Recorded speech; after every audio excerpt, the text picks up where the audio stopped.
How you doing? This is Larry Anderson with another tale about Sweetwater, Tennessee's history. Today, instead of a guest, you got me.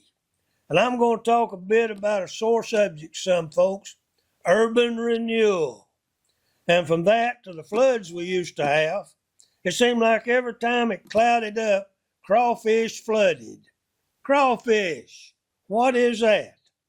The area was decided by the city commission to lay from Monroe Street south along Railroad Street to Big Street.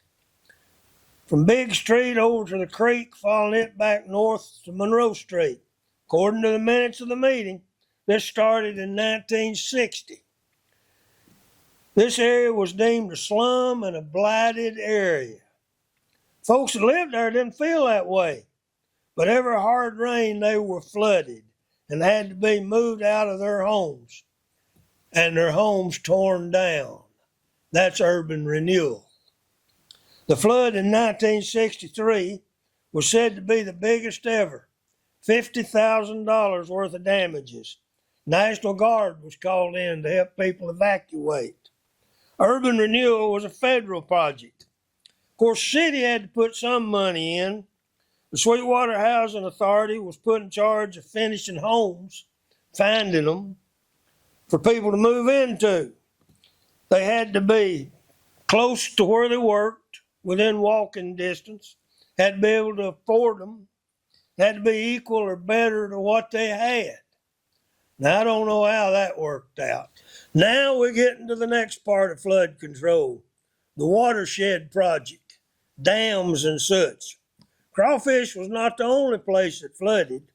From Loomis Packing Company, now that's down there where Save-A-Lot grocery store is today, to the old tobacco warehouse, intersection of Highway 11 and 322.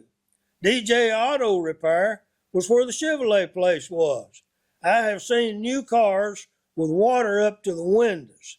Highway 11 would flood at both ends of Sweetwater. You couldn't get in or out. Then came the watershed program, and with it, hopes for flood control, another federal project. It was first discussed in 1959, and it slowly began to bear fruit. Studies were done where to build dams. First plan said to build a nice lake down where Willow Creek subdivision is today. Build another across from Valley Building Supply north of town. North of town would not help Sweetwater at all, and I don't know why they dropped the Willow Creek site. 4 dams were built south of town, and that helped. Then they started cleaning out the creek. They cleaned out all sorts of junk, from tires, trees, to them throwed away baby diapers. Got the water flowing real good.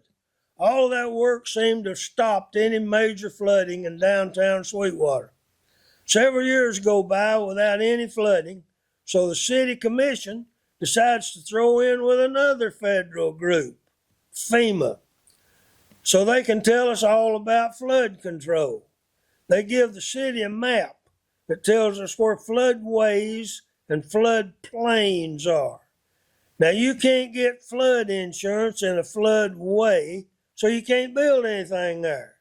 You can get flood insurance in a floodplain, so a bank will loan you money to build, but insurance is so high you can't afford it. So now we have pieces of property that's not been flooded in 40 years we can't use. We were fortunate in the times of flooding. I can remember only one human fatality, though several hogs washed away from down at the Loomis Packing Company during one of our floods. I doubt that anyone forced out of Crawfish would have wanted to move back under those circumstances. Now the city is a whole lot better off.